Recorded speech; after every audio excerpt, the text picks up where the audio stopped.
उत्तराखंड में क्या स्थिति बन रही है, क्योंकि यहां पर भी एग्जिट पोल्स ये बता रहे थे बीजेपी की सरकार बनेगी और परिस्थिति वही दिख रही है। 42-25 पर ही अटकती हुई कांग्रेस पार्टी यहां पर हरीश रावत के लिए एक तरह से आप ये मान लीजिए वो इसी बार चुनाव में कह रहे थे कि ये मेरा आखिरी चुनाव है, मैं अभी हथियार डाल रहा हूं, लेकिन फिर उनको मुख्यमंत्री का चेहरा बनाया गया, लेकिन सब कुछ ध्वस्त होता हुआ अभी की जानकारी नहीं पता, लेकिन वो पहले लालकुआं से पीछे चल रहे थे, खटीमा से धामी भी पीछे चल रहे थे, लेकिन 42 सीटों के साथ स्पष्ट जनादेश यहां पर बीजेपी को उत्तराखंड में भी मिलता हुआ, यानी एक और राज्य। और याद रखिए जब हिजाब का मुद्दा उठा था तो यूनिफॉर्म सिविल कोड का बवाल यहीं से शुरू किया था।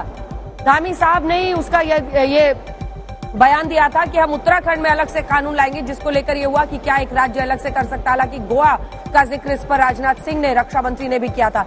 ये हम आपको दिखा रहे हैं मणिपुर, जहां पर स्पष्ट क्लियर तरीके से दूसरी तरफ आप देख रहे हैं, लेकिन उत्तराखंड का ये मामला जिसमें 42 सीटों के साथ स्पष्ट जनादेश उत्तराखंड में बीजेपी को मिलता हुआ दिखाई दे रहा है।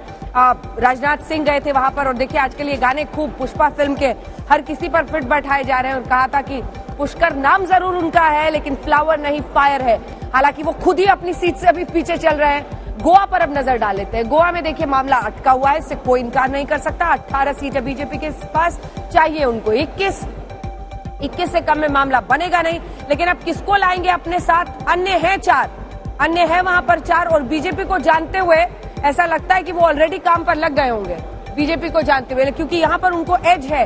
कांग्रेस इस बार बहुत कम है, कांग्रेस प्लस 12 में अटक रही है। अगर टीएमसी प्लस को भी जोड़ दीजिए उसमें तो 16 तक मामला पहुंचता है। आम आदमी पार्टी का कांग्रेस के साथ जाना लगभग नामुमकिन दिखाई देता है, हालांकि पॉलिटिक्स में कुछ भी कहा नहीं जा सकता है। अन्य को 4, तो ये तस्वीर है जिसमें बीजेपी 18 के साथ दिख रही है। और अब मणिपुर की तस्वीर जल्दी से आपको दिखा देते हैं। मणिपुर की कुल 60 में से यहाँ पर देखिए भारतीय जनता पार्टी कमाल का प्रदर्शन करती हुई दिखाई दे रही है। मणिपुर में वहां पर भी बीजेपी ने पूरी ताकत अपनी लगाकर रखी हुई थी। छोटा सा राज्य, लेकिन बीजेपी 32 सीटें वहां से हासिल करती हुई। कांग्रेस पार्टी आसपास भी कहीं नजर नहीं आ रही है। मणिपुर का जनादेश भी अपने आप में काफी ज्यादा है। उत्तर प्रदेश से लेकर चाहे वो गोवा हो, उत्तराखंड हो, हर जगह बीजेपी ने पूरी ताकत झोंक कर रखी हुई थी। 32 सीटों के साथ सबसे बड़ी पार्टी यहां पर बनकर प्रचंड तरीके से सत्ता में वापसी करती हुई दिखाई दे रही है भारतीय जनता पार्टी। हालांकि पिछली बार के नतीजे उसके फेवर में नहीं थे। कांग्रेस नंबर 1 पार्टी थी, बावजूद इसके बीजेपी ने निर्दलियों के समर्थन से सरकार बना ली थी।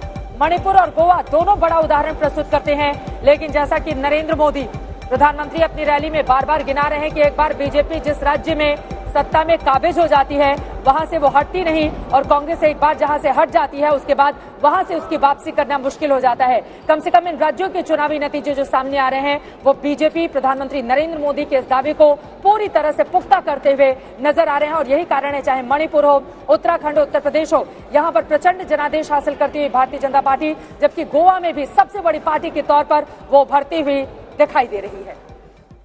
चलिए अब अगला राज्य, जो सबसे बड़ा राज्य जिस पर सबकी नजरें थे, उत्तर प्रदेश।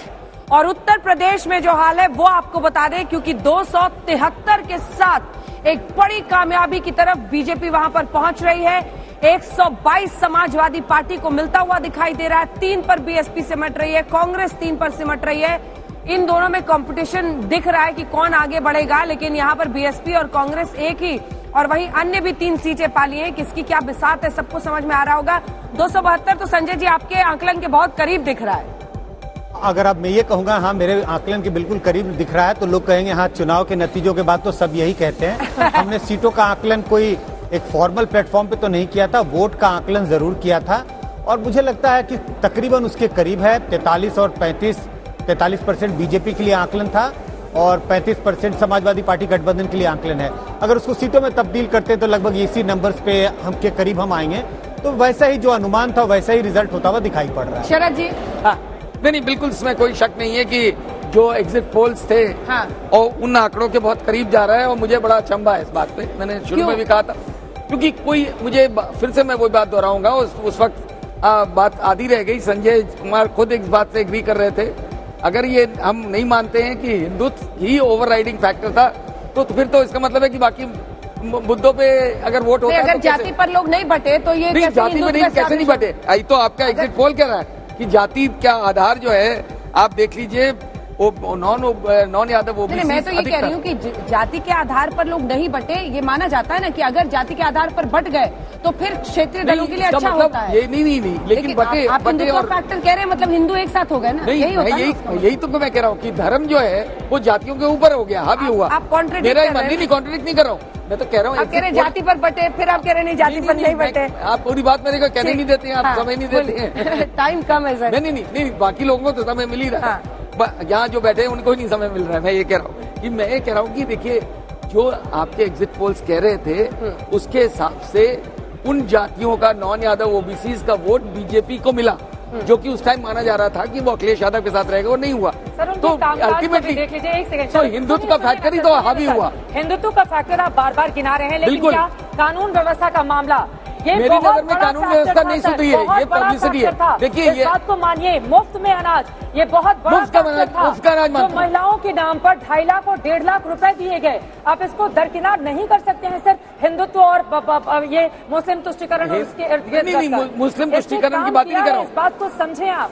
नहीं, मैं बिल्कुल समझ रहा हूं।